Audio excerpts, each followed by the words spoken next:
You're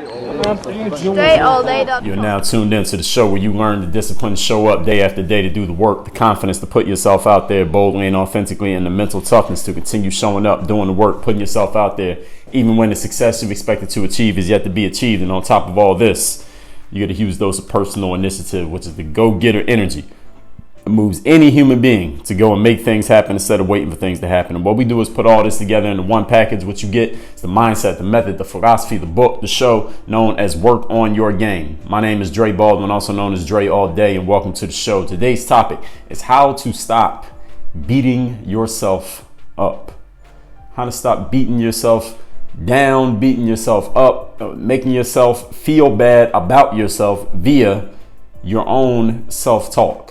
The thoughts that you have in your head, maybe the words that you speak out loud, maybe just to yourself in private, maybe out loud to other people. Maybe you consider yourself to be just joking. Maybe you think it's just tongue in cheek, but beating yourself up can come in all those forms and some other forms. And today's topic is about how you need to actually stop doing that, because since none of us is perfect, us all being human, there's always something that we are less than perfect at, something that we're doing that is not as good as somebody else, or not as good as whatever standards we want to hold ourselves to, wherever we happen to get those standards from. There's always something about ourselves or something about our lives that we could be doing that we're not doing, or maybe something that we are doing that maybe we feel like we should not be doing. There's always something that's not as perfect as it could be if we were able to put more time, more energy into it, or if we have more skill, we have more talent, or more resources to put towards that thing, whatever it happens to be. This is just the truth of being a human being. There's always going to be something that's not ideal, something that's not perfect, something that could be better. The problem is, even though this applies to all of us, what I just said, some of us beat ourselves up over these human truths, these things that are not going to change, these things that will never, since the fact that we'll never be perfect at everything in our lives. I'm talking just the things that we do. I'm not saying everything that exists, but just the things that we do ourselves. You're never going to be perfect at all of them at the same time. And you may never even be perfect at any of them. And since that's the way it is going to be, as long as humans are fundamentally who we are, it's a really big problem when we beat ourselves up over the fact that we are less than perfect, because you'll always have a reason to beat yourself up. And there's no end in sight to that, because we will only be what we are, which is human. So today I want to help you hopefully get out of this habit of beating yourself up about the fact that everything is not at the 100 level, I guess is what we can call it, because it's just not possible for it to happen. So let's get into you understanding how you can stop doing this and why you need to stop doing this. Today's topic, once again, is how to stop beating yourself up over your imperfections. Point number one, let's talk about the 80-20 rule, Pareto's principle. This is something that we've addressed from a lot of different angles, from the business angle, from the energy angle, from the sports angle, from the performance angle. The 80-20 rule states that 80% of our results are coming from 20% of our inputs, 80% of our outputs from 20% of inputs. 80% of your revenue comes from 20% of your customers. 80% of your ideas come from 20% of your thoughts. 80% of the results of your life come from 20% of the things that you are doing. And the more that you can identify where that 80 and where that 20 are coming from, the more efficient you can become in your life, and the better you can optimize your life. A lot of us spend a whole lot of time in the 20-80 rule. In other words, getting 20% of our results from 80% of the work that we're doing. Sometimes we call it busy work, or sometimes we just call ourselves doing things that, or we catch ourselves, and we're honest with ourselves, doing things that we know is not really producing that much of a result, is not really turning the wheel so much in our lives, but it feels good to do it because we're probably comfortable with it. It's something that we've done many times before. It feels like we're being productive when we're actually really just being busy. So this 80-20 rule can be applied to damn near anything in life, and it can be applied from both sides as well. Now, with all that said, what I want you to understand is that the 80-20 rule also applies to you overall as a person when it comes to becoming the best version of yourself. In other words, you can be satisfied. This is what I'm suggesting to you. You can be satisfied with being at the 80% level based on 20% of your inputs. Don't try to be at 100% of everything. If you're going to go for 100% and be perfect at anything in life, you will probably max out at one thing. If you happen to get to the 100 level, I seriously doubt you'll be able to hit the 100 level at two things at the exact same time. You can be pretty good at more than one thing, but to hit the 100 level, only one thing. You had to put everything that you have into that one thing and squeeze that last 20% out of the last 80% of the inputs in order to get there. So if you're going to do that, understand you're going to limit yourself to one, and you got to give up something. You got to give up something to get something, right? So don't try to be 100% at everything. Nobody has ever succeeded at this, and you will fail also, but you can try if you wish. Instead, focus on the 20% of the inputs of your life or your business or your sport or your career, the 20% of inputs that will produce 80% of the results that matter most to you. Key part of that sentence, that second part, that matters most to you. Each of us has different mind. We're all wired differently. We all have different goals. We all come from different places, and we are all, for the most part, going somewhere different in different ways. So figure out what is the result that you actually want to produce, and what are the 20% of inputs that will produce 80% of those outputs. Maybe it's something that you're already doing. Maybe it's something that you've never done before, but it is unique to each one of us. So for some, you may need to, for example, sacrifice your social life in order to be great at your profession.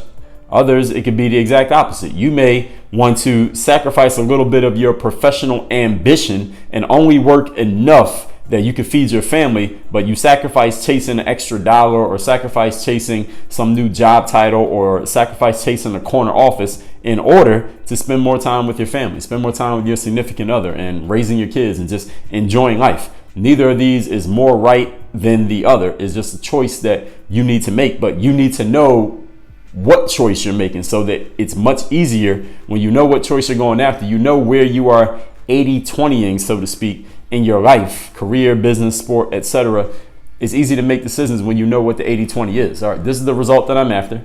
These are the inputs that are producing that result. So I'm going to sacrifice all the energy and time and other resources I would have to put into this other 80%. It's only going to produce 20% of the results. Again, there may be one area of your life that you decide you want to get 100% of the results, which means you're going to do the 80-20, then you got to do the 20-80 to get that last part of it out, right?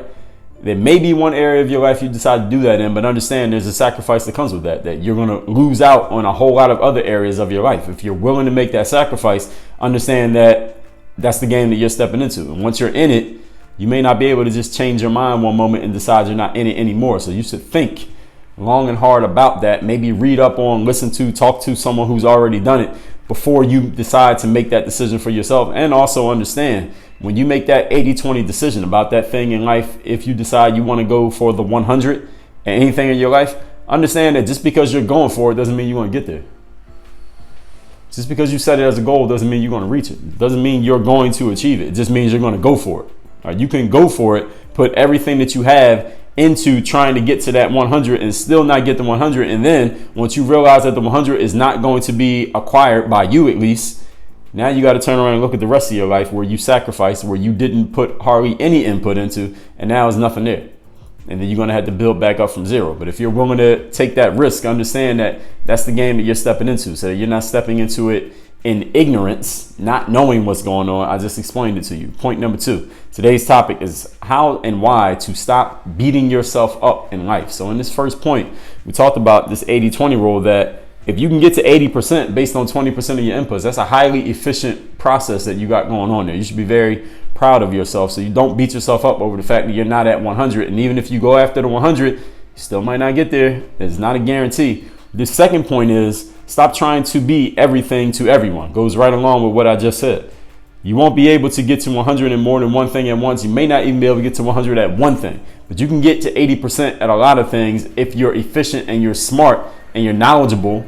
You educate yourself on how you're going after that 80% in each thing that you're doing. And it may take a little bit of experimentation. Just because you read a book or listen to a podcast or watch a YouTube video doesn't mean you're going to have the right process right there off the bat.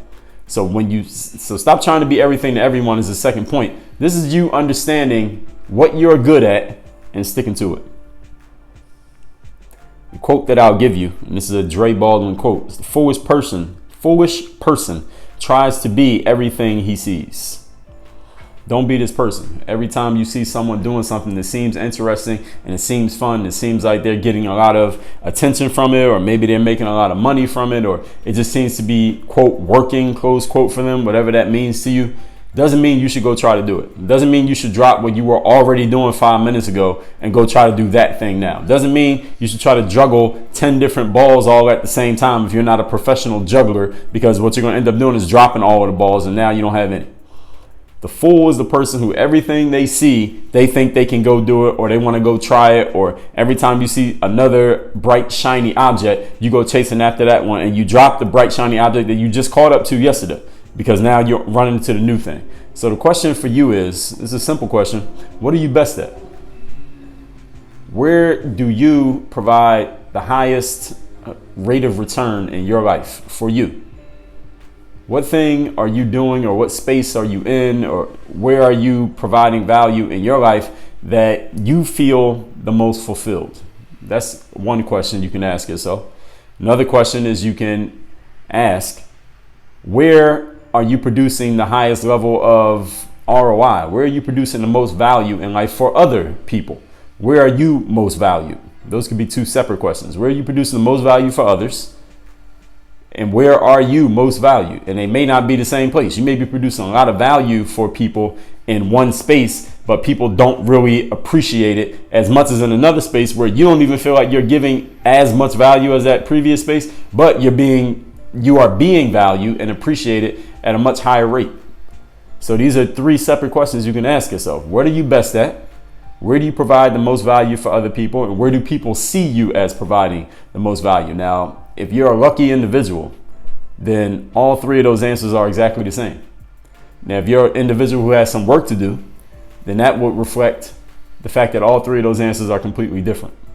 But once you can find some synergy between those three, or if you already have the synergy between those three, and just do that thing, whatever that thing ends up being, if it's not something that's already right there in front of you, and leverage the results from that, you can use that to plug the gaps everywhere else in your life. For example, you can barter one skill to make up for where you lack other skills. So a person, let's give an example here, a person who runs a business, they decide that's the area that they're best at. They decide that's where they can produce the most results and is where they are most valued, whether that be by their employees, their customers, by the industry, whatever it happens to be. They're going to run their business, and that's what they're going to focus on in life with the 80-20 rule.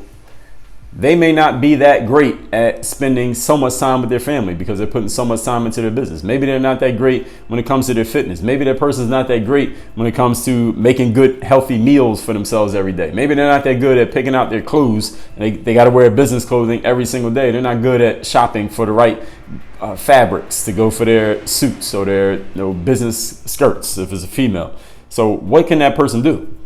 I mean, they can't be good at all of those things at the exact same time because they would have to take away from their main thing in order to even become adequate at the other thing. So what do you do? And this is just a logical, practical question. This is something that people do every single day. They leverage the fact that they're successful in business, which hopefully is producing some money. With that money, what can you do? You can hire yourself a personal shopper. You can pay for someone else to make your food. You can order Uber Eats for lunch from any place that you want all around town. So you can leverage the success from one area, the area that you decided you're best at, leverage whatever you get from there in order to take care of the other areas in which you are not making such a big investment. This is what any business owner does. We talked about delegation back in episode 1101. Stop doing all the work yourself. It was a separate episode that I did, but they're both talking about this concept of delegation. Understand that delegation is not just you owning a company and having somebody working for you and you're paying them X number of dollars per hour. When you order food from DoorDash or Postmates, that's delegation. You want food to be delivered, or you want food. It's not even that you want the delivery, it's just that you want the food. But instead of going to the store and getting it yourself, ordering pickup, you let this company who has this driver, you have delegated the work to them to pick up your food that you already ordered and paid for and bring it to your house. That's delegation. When you get someone else to do something that you otherwise would have had to do yourself, you are delegating. And this is what you can do with your skills. So whatever skill you have, you can barter that skill and you can be delegated to by someone else and they can delegate back to you. For example, if you're a person who's let's say you're a great product creator. You can create really good products, but you're not that great at selling things. And then you meet somebody who's a great salesperson, but they're terrible at making products. You two can barter. You can help that person create a product, and in exchange, they'll help you sell your product. You get something, they get something. You are delegating to them the process of selling your stuff, and they're delegating to you the process of creating their stuff. That's what we call barter. You trade one skill for another skill. We can call buying barter as well, but we usually, when we say barter, we're talking about exchanging one skill for another skill. And we call it delegation when you're telling somebody else what to do and they're just doing it because you're paying them, maybe because you're their mother or their father and they're doing it because you said so. Henry Ford. I'll tell you another example of a person who figured out what their main thing was and didn't pay too much attention to trying to load up on every other ability simply because they knew where their bread was buttered, so to speak.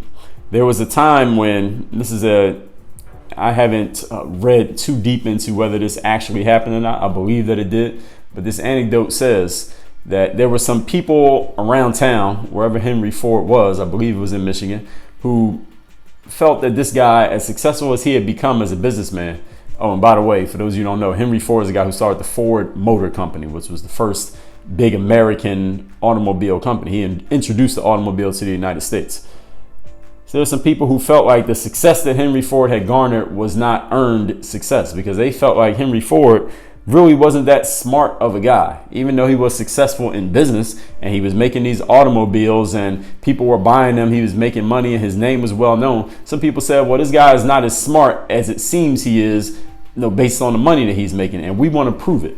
So they ended up having this public hearing where Henry Ford's detractors put him on the stand. They put him on trial basically to try to prove that Henry Ford was not that smart.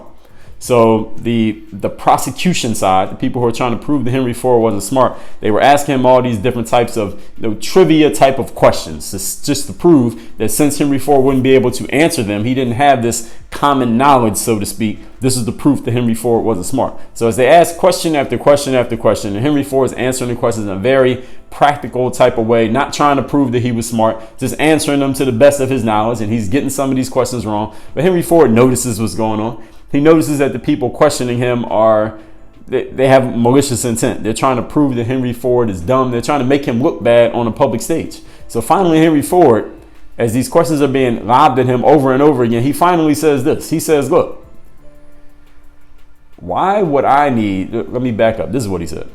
He said that part too, but let me start from the beginning. He said, in my office right now, I have a desk with a whole bunch of buttons on the desk. And anytime somebody asks me a question, which I don't know the answer to, I can push any one of these buttons. And when I push that button, somebody who's an expert in that particular field of which you have asked me a question will come into the room and they can answer every single question that you have on that subject and more. In other words, if you ask me a question about science, I can push the button and I have scientists on my payroll who will come in here and answer your questions about science, whatever you're asking me. If you're asking me about how a car actually works, the inner workings of the engine of a vehicle, which I don't understand, I can push a button and one of my car engineers will come in here and explain it to you. If you ask me a mathematics question, I have accountants who will come in here and answer all the mathematics questions. I have people at my disposal. I just push one button, at the push of a button literally, who can answer every question you could possibly ask me about any subject going on in the world or any subject in life or any subject you can get out of an encyclopedia, which is I guess what they were using back then. Now this is before Wikipedia. And Henry Ford then concluded by saying with this rhetorical question: why do I need to prove to you that I'm smart by answering all these questions, which will prove that I hold all this information in my head when I already have a whole staff of people who can answer all these questions for me without me having to remember them or know about them at all. And the people who are lobbing these grenades at him trying to prove that Henry Ford wasn't smart, they didn't really have an answer to that question. Henry Ford was explaining, without explaining it, the whole process of delegation. You don't have to be great at everything. You don't have to skill up at everything. You don't have to be, if you don't want to be, the jack of all trades and knows a little bit about everything. You don't have to be that person. There's some value in being it, depending on how you're going to deploy those skills. But if you don't want to, you don't have to. You could be like Henry Ford. You can master one thing in particular and then find the people who have mastered all the other things. And then if you ever need any of that information, all you got to do is call on one of those people. Henry Ford's skill then, what was Henry Ford's skill? You may be wondering, since he had all these people who knew about these areas that Henry Ford proudly admitted to not knowing that much about. Henry Ford and anyone who has a huge organization, whether that's a volunteer organization, some type of sports organization, a charity, a business, any type of group, and the person who's in charge of it, they may not be super skilled at doing the very thing that they're doing. Andrew Carnegie, for example, said he knew nothing about the production and the manufacturing or the selling of steel. But he was America's first great steel magnate back when the railroads were being laid down all across the United States of America. And that's how Andrew Carnegie became rich. He said he didn't know anything about the manufacturing of steel or the creating of steel. You couldn't put him in one of his own factories and put him to work, as he didn't know what the hell was going on. He would not know what to do. But Andrew Carnegie wasn't embarrassed by that truth. Here's what he said. My skill is organizing all the people who work for me and making sure that they're in perfect harmony so that the job gets done, the steel gets manufactured, it gets sold, and the money comes in. That was his skill. Henry Ford's skill was knowing how to organize the people who could do the stuff that Henry Ford could not do. That is a skill in itself. In my Virtual Mentors episode on Puff Daddy, I talked about this. This is a guy who, I'm referring to Puff Daddy here, he was a guy who didn't write his own raps. He wasn't much of a rapper on his own, but he knew how to go find people who were good at writing raps, people who were good at rapping and making music. All he would do was hire them to make the music. He would stamp his company name on it or put himself all in the videos, and then he would make money off of it. That was his skill. And that's not a bad thing. He wasn't taking anything from anybody. He created an opportunity for a bunch of people who didn't know how to create the opportunities, who didn't know how to organize a bunch of people. He connected them with the right other people. He connected the producers with the artists with the A&R people, the A&R people with the radio people with the fans out there, with the lifestyle. He created all of that stuff, organized it all, and then he was able to, first of all, help other people because they all got paid for their work, and then he got paid for being the one who organized the whole thing. So your skill doesn't have to be a particular vocation. It doesn't have to be this one detailed thing. It can be the overall organization and understanding of how everything works together. That is a skill in itself. Point number 3. Today's topic is how and why to stop beating yourself up. Do the only thing that human beings can do. One thing at a time. This is the limitation that human beings have. We can only focus on one thing at a time, and we can only do efficiently and accurately one thing at a time. People who are highly productive, in whatever way you want to define that word, anyone you know of or see who is a highly productive individual, people who get a lot done, it's not that they're superhuman. It's just that they mastered a few key skills. I'm going to tell you all 3 of them. Skill A, they have mastered the 80-20ing of their life and their business.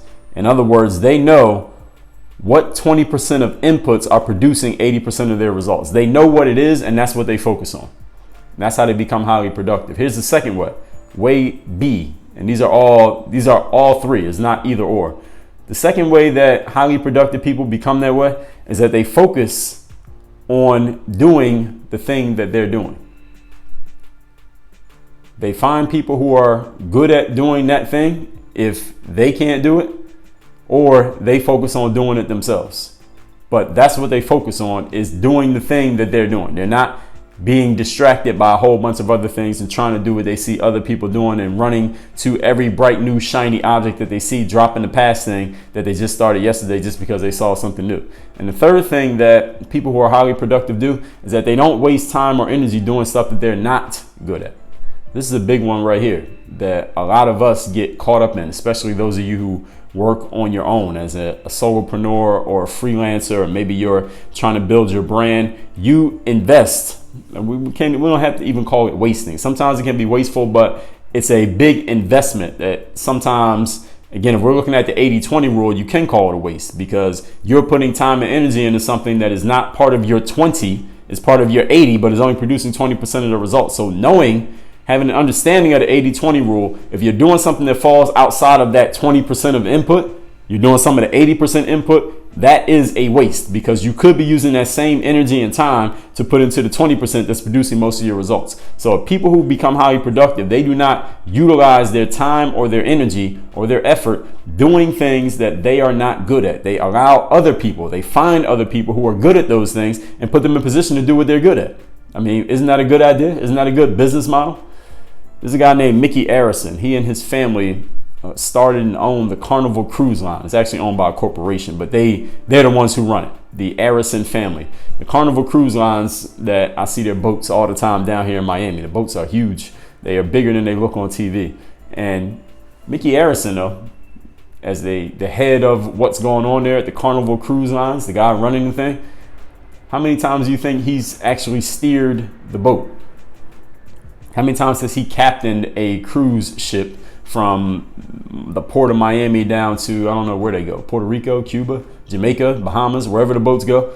Probably zero, probably never. He's probably never captained a ship. How many shows has he performed on one of those boats? Probably zero. How many times has he scrubbed the deck? Probably none. How many times has he fueled up one of the boats? Never. How many times has he anchored the boat to the dock? Never. He's probably never done any of those things, but he's the one in charge. He doesn't have to steer the ships. Now, Mickey Arison and his family, they also own another organization that some of you may also be familiar with. They're called the Miami Heat. They own that basketball team. Now, Mickey Arison, you may have never heard of this guy, even if you're a big basketball fan, because he's never scored a basket. He doesn't have any dunks in his career. He doesn't have any rebounds or any block shots. He has not appeared in any games, but he owns the organization. So all those guys on that team, as much money as they're making, he's the one writing all of them checks. So how much do you think he's making? And I'm telling you that to tell you this: he doesn't have to have the detailed skill that the front-facing public knows about. All he does is master the organization of those people. He goes and he signs off on every player who's under contract to the Miami Heat. They're basically working for his organization. Every coach, every member of the training staff, all the security guards working in the building, all the people who scrub the floors, the announcer who announces somebody's name when they score a point and does the starting lineup. He's the one who organizes all that. He signs off on all of that. That organization, again, puts him in position of power. So when I tell you today, in today's episode, to stop beating yourself up, understand you don't have to be the detailed, skilled person who's just super good at one particular thing. You can be the person who can organize it all. That can be your one thing, is being able to organize what everybody else does. Because have you or have you not ever come across a person, or maybe you have been, or maybe you are a person who has a high level of skill in one particular area, but despite your skill level, you have been unable to find an outlet for utilizing that skill and producing a certain return on investment from your skill.